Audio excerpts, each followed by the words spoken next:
ازيكم يا جماعة؟ عاملين ايه؟ يا رب ان شاء الله تكونوا بخير. تعالوا النهاردة نعمل وصفة سهلة وبسيطة هنعملها في البيت، هيبقى كده حلو سهل وبسيط وساجع، هيرطب علينا كده في الجو الحر ده. في اقل من 5 دقايق هيكون الحلو بتاعنا جاهز، وكمان بدون فرن او بيض هنعمله في البيت. الحلو بتاعنا النهاردة كريم كراميل الجاهز، هنعمله في البيت بطريقة سهلة وبسيطة جدا ومش مكلف خالص. هما المكونين الاتنين دول بس هما اللي هنستخدمهم في الوصفة ان شاء الله. لو عجبك الفيديو ما تنسيش تنزلي تشتركي تحت في القناة وتفعلي زر الجرس واكتبي لي كمان كومنتات حلوة وقولي لي رايك ايه في الفيديو. ولو عجبك الفيديو ما تنسيش تحطي لي اللايك الجميل بتاعك. يلا تعالوا كده نشوف الوصفة بتاعتنا عملناها ازاي. معايا اول حاجة كده نص لتر من اللبن، ولازم نحاول نعيره، يعني نوزن اللبن بتاعنا لو جايبينه سايب كده او لو جايبينه جاهز من السوبر ماركت، الكيس المكتوب عليه 500 ملي، يعني اهم حاجة يكون نص كيلو من اللبن. ومعايا كده باكت الكريم كراميل، هدوبه كده في اللبن كويس خالص.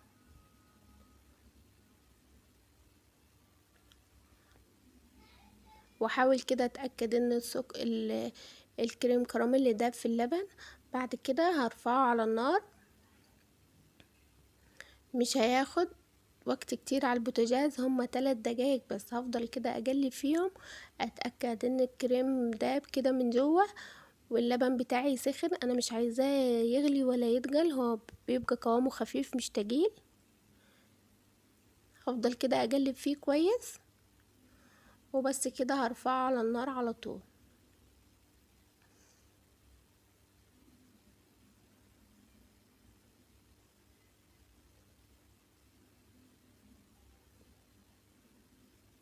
وبس كده خلاص انا اتأكدت ان كل حاجة دابت في اللبن.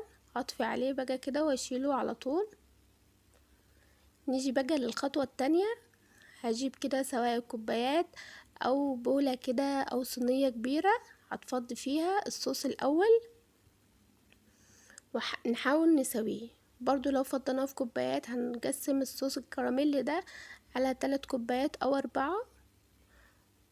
اهم حاجة نوزع كده الصوص كده كويس من تحت.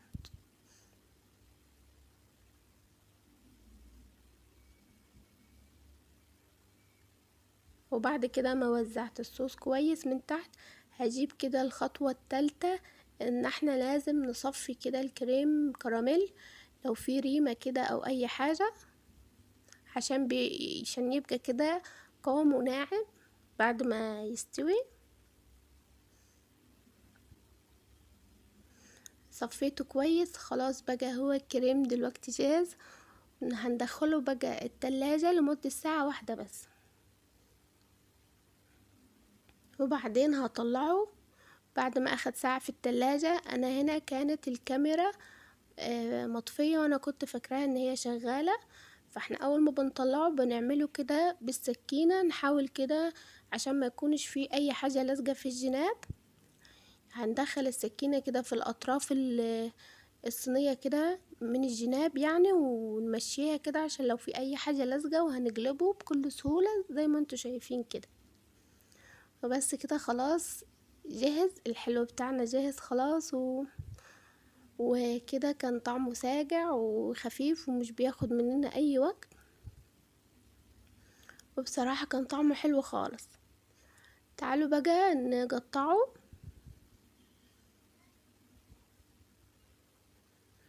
قوامه ناعم جدا فوق ما تتخيلوا. انتوا طبعا اكيد عارفين قوام الكريم كراميل.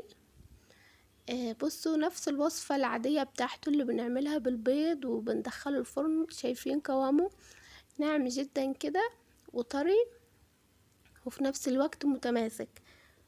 هو ده قوام الكريم كراميل المظبوط، والصوص كده من فوق ومتغرق في الكراميل بتاعه، شايفين؟